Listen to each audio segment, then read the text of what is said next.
Again breaking news చూస్తున్నాం. Macherla MLA Pinnelli రామకృష్ణారెడ్డికి AP హైకోర్టులో ఊరట లభించింది. 3 కేసుల్లో మధ్యంతర ముందస్తు బెయిల్ అయితే హైకోర్టు మంజూరు చేసింది. అయితే కౌంటింగ్ వరకు ఎలాంటి చర్యలు తీసుకోవద్దని హైకోర్టు ఆదేశాలు ఇచ్చింది. ఈవీఎం ధ్వంసం కేసులో ఇచ్చిన బెయిల్ షరతులే వర్తిస్తాయని కోర్టు పేర్కొంది. కౌంటింగ్ ప్రక్రియలో పిన్నెల్లి పాల్గొనవచ్చునని కూడా హైకోర్టు అనుమతినిచ్చింది. ఇక పిన్నెల్లికైతే ఏపీ హైకోర్టు బెయిల్ అయితే మధ్యంతర బెయిల్ ని మంజూరు చేసింది. అయితే దీనికి సంబంధించి డీటెయిల్స్ ఏంటి అని చెప్పి అందించడానికి మా ప్రతినిధి విజయవాడ నుంచి శ్రీనివాస్ సిద్ధంగా ఉన్నారు. శ్రీనివాస్, చెప్పండి, ఈ మధ్యంతర బెయిల్ అయితే 3 కేసులకు సంబంధించి కూడా మంజూరు చేసింది ఏపీ హైకోర్టు. అయితే అతను కౌంటింగ్ దగ్గరికి కూడా వెళ్ళొచ్చు అని అనుమతి కూడా ఇచ్చినట్టుగా మనకైతే ఇన్ఫో అందుతోంది. డీటెయిల్స్ ఏంటి?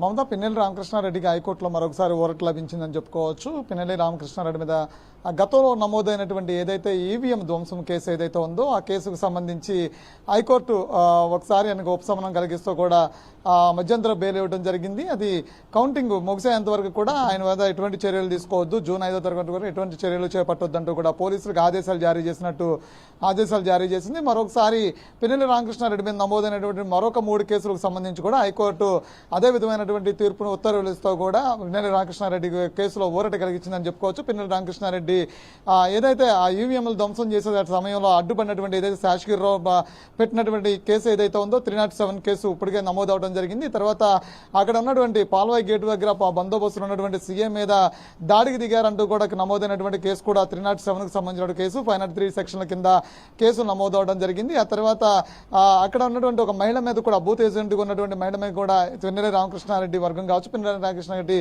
దాడి చేశారంటూ కూడా నమోదైనటువంటి ఇంకో 300 సెక్షన్ సంబంధించినటువంటి 3 కేసులకు సంబంధించినటువంటి పిన్నెల్లి రామకృష్ణారెడ్డి మీద 3 ఎఫ్ఐఆర్లు విడివిడిగా 3 ఎఫ్ఐఆర్లు నమోదు చేయడం జరిగింది. 3 ఎఫ్ఐఆర్లకు సంబంధించి ఆయన మరొకసారి హైకోర్టును కూడా ఆశ్రయించడం జరిగింది. అయితే ఆయనకు సంబంధించి ఏదైతే ఈ 3 కేసులకు సంబంధించినటువంటి అంశాలు ఉన్నాయో వీటిని హైకోర్టు మధ్యంతర బెయిల్ ముందస్తు బెయిల్ ఇవ్వాలంటూ కూడా ఆయన అడగడం జరిగింది. దానిలో భాగంగా హైకోర్టు మరొకసారి ఆయనకు మధ్యంతర బెయిల్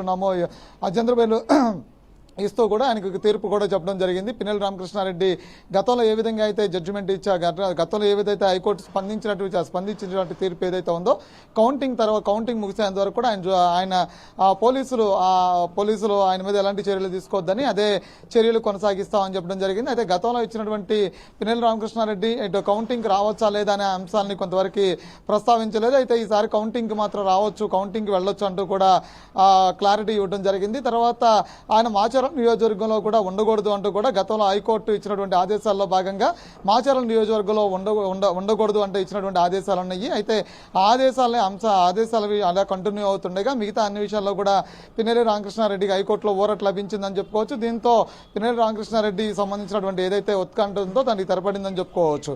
పిన్నెల్లి రామకృష్ణారెడ్డి 4వ తారీఖున కౌంటింగ్ యథావిధిగా హాజరవుతారు. తర్వాత కౌంటింగ్ తర్వాత ఏదైతే ప్రొసీడింగ్స్ ఉన్నాయో హైకోర్టు ఇచ్చినటువంటి ఏదైతే ప్రొసీడింగ్స్ ఉన్నాయో ఆ జిల్లా అది ఎస్పీ కానీ లేదంటే కనుక ఆయన నమోదైనటువంటి కేసులు ఏవైతే ఉన్నాయో ఆ కేసుల్లో భాగంగా ఆ జ్యుడిషియక్షన్లో ఉన్నటువంటి పోలీసులు కానీ ఆయన పైన చర్యలకి ఉపక్రమించేటువంటి అవకాశం ఉంటుందా లేదంటే కనుక పిన్నెల్లి రామకృష్ణారెడ్డి హైకోర్టు ఉత్తర్వుల ప్రకారం మరొకసారి హైకోర్టులో ఇంకొకసారి ఆ బెయిల్ని పొడిగించాలంటూ కనుక పిటిషన్ వేసేటువంటి పరిస్థితి ఉందా లేదంటే కనుక ఏదైతే ముందస్తు బెయిల్ ఉన్నాయో ఆ బెయిల్కి సంబంధించి 5వ తారీఖు వరకు కూడా ఆయన మీద ఎటువంటి చర్యలు చేపట్టదని చెప్పిన నేపథ్యంలో అదే అంశాన్ని ముందస్తు బెయిల్ని రెగ్యులర్ చేయాలంటూ కూడా ముందుకెళ్తారా అనేది మాత్రం వేసి చూడాల్సిన పరిస్థితిగా ఉంది. Mamata, right. Thank you Srinivas.